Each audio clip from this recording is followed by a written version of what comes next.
Mr. Jacob, could you please, you talked about the impact of the stimulus. Could you elaborate further on what you believe could have been done to make the stimulus more effective for smaller firms? Yeah, I can give you an example. We're going after a stimulus project right now, a GSA project in Gainesville, Georgia, a courthouse renovation, small courthouse renovation that's a set-aside project.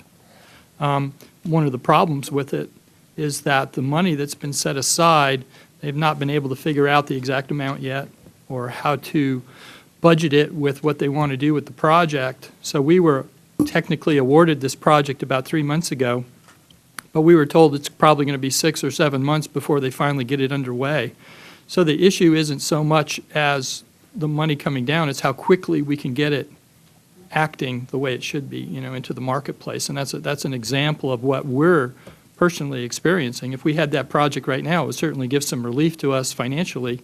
And, we could have kept a few people working. It was a nice project for a firm our size. But that's a good example of what we need to, what I would like to see done is just how can we get that money quicker into the marketplace than it's been coming.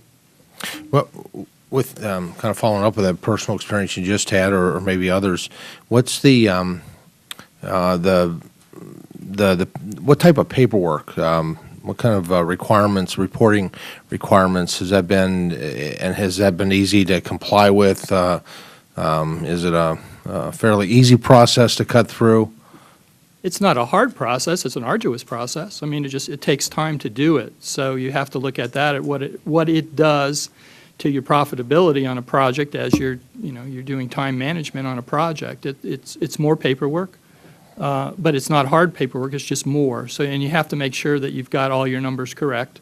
And from our side of what we're doing with a contract portion of the stimulus money, but it's a time issue.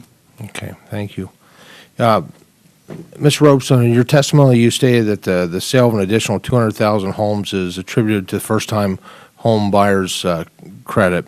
Is it possible to estimate how many of these buyers accelerated their purchase to receive the credit, or would not have purchased at all without it? I think those estimates are additional that would not have. I think those are the additional sales that would have happened without the tax credit. Okay, very good. Now, you expressed support for monetizing the credit. Would you explain why this and why you feel it's important? I think anytime you can help, especially with the mortgage criteria the way it is now, obviously for first-time home buyers, down payment is the most difficult.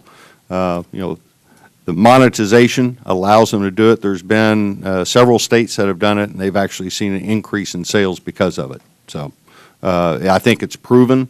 FHA has certainly come out and helped create that, but it's a proven stimulus to help people come up with a down payment in order to buy a home. Okay, thank you. Mr. Pryor, how would the borrower right of inspection that you made reference to protect consumers and provide better consumer awareness, and how does this help the housing sector? The transparency of it is enormous. A family coming to a closing table that has not had advance notice of what their closing costs are going to be, or even how much money they're going to have to bring to the table because of some delay in receiving closing instructions and last-minute preparation of the settlement statement, it creates confusion in the marketplace and dissatisfaction as people leave. So the confidence factor is impaired in an enormous way. That is a outstanding and very important way for consumers to regain confidence in the process, and once they do that, stability will ensue. Okay, thank you. Mr. Canfora, what's the average amount of time a closing is delayed since the inception of the Home Valuation Code of Conduct?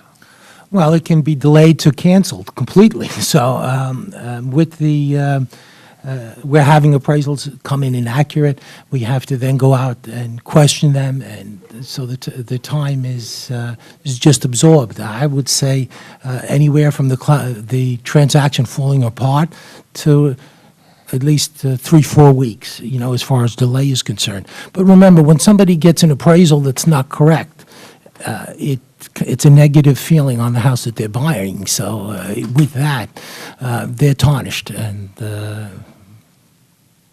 so Okay. that's what we're seeing. We're seeing transactions falling apart. All right, thank you. I'll yield back, Madam Chairwoman.